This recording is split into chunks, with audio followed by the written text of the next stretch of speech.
अस्सलाम वालेकुम my dear student.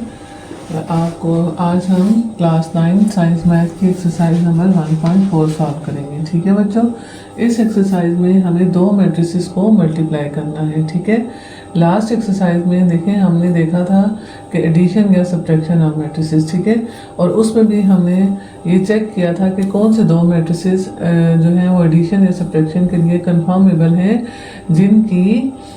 जिनके ऑर्डर सेम हैं। ठीक है, अब आपको बच्चों स्क्रीन पर जो है ये एक नज़र आ रहा होगा कि दो मैट्रिसेस जो हैं वो मल्टीप्लिकेशन के लिए कब कन्फर्मेबल हैं, जब अगर दो मैट्रिसेस ए और बी हैं और हमने ए को बी से मल्टीप्लाई करना है तो इनकी मल्टीप्लिकेशन तब पॉसिबल है जब नंबर ऑफ कॉलम्स जो है वो पहले मैट्रिक्स के और नंबर ऑफ रोज जो है वो सेकंड मैट्रिक्स के आपस में इक्वल होंगे, तब दो मैट्रिसेस की मल्टीप्लिकेशन कन्फर्मेबल होगी। ठीक है, अब देखिए आपका पहला क्वेश्चन है, show that which of the following matrices are conformable for multiplication. ठीक है, आपको ये चार मैट्रिसेस दिए हुए हैं A B C and D. ठीक है, अब देखिए हमने जो है इन सब का बताना है कि किन किन के आपस में मल्टीप्लिकेशन पॉसिबल है। ठीक है, तो सबसे पहला काम आपने क्या करना है कि सबका ऑर्डर लिख लें।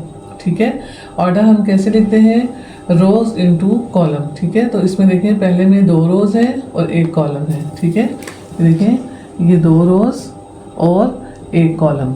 ठीक हो गया, तो इसका ऑर्डर क्या हो गया 2 by 1। इसमें कितनी रोज है, एक, और कॉलम कितने हैं, 2।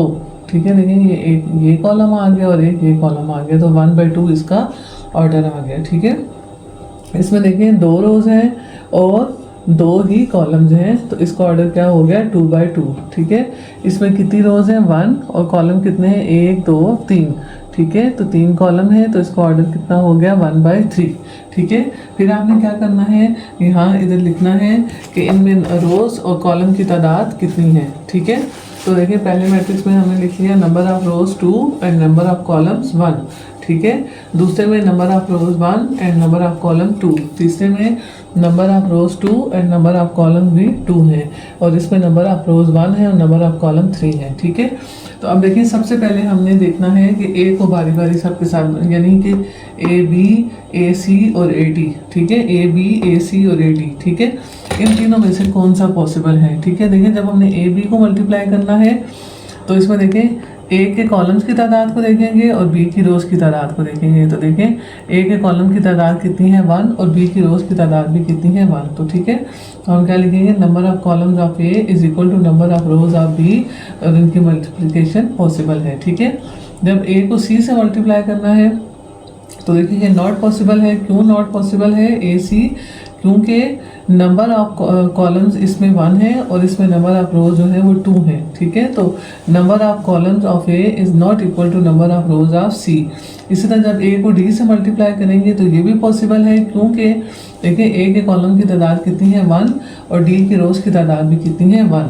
ठीक हो गया, ये तो हो गई ए की मल्टीप्लिकेशन, जिनमें से 2 पॉसिबल है और एक नॉट पॉसिबल है। ठीक है, अब बी के बारी बारी सबके साथ मल्टीप्लिकेशन देखेंगे, B A B C and B D.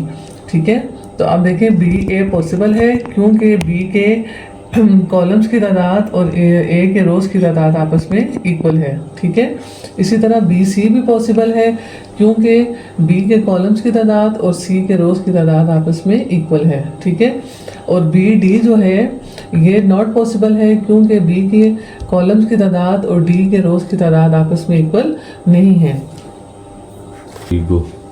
अच्छा, अब देखिए दो मैट्रिसेस की हमने ए की भी सबके साथ मल्टीप्लिकेशन चेक कर ली, बी की भी। अब हम सी की चेक करेंगे। देखें C A C B and C D. ठीक है, सी ए पॉसिबल है क्योंकि सी के कॉलम्स की तादाद 2 है और ए के रोज की तादाद भी 2 है, तो ये आपस में इनकी मल्टीप्लिकेशन पॉसिबल है। अब देखिए सी बी जो है वो नॉट पॉसिबल है क्योंकि इसके कॉलम्स की तादाद 2 है और इसकी रोज की तादाद 1 है। ठीक है, सी डी जो है ये भी नॉट पॉसिबल है क्योंकि सी के कॉलम्स की तादाद 2 है और डी के रोज की तादाद 1 है। ठीक है, अब डी की मल्टीप्लिकेशन चेक करते हैं, D A D B and D C. ठीक है, तो देखें इसके कॉलम्स की तादाद 3 है, इनमें से किसी की भी रोज की तादाद 3 नहीं है, तो ये तीनों पॉसिबल नहीं है। ठीक है, not possible not possible not possible. Thank you, Allah हाफिज़।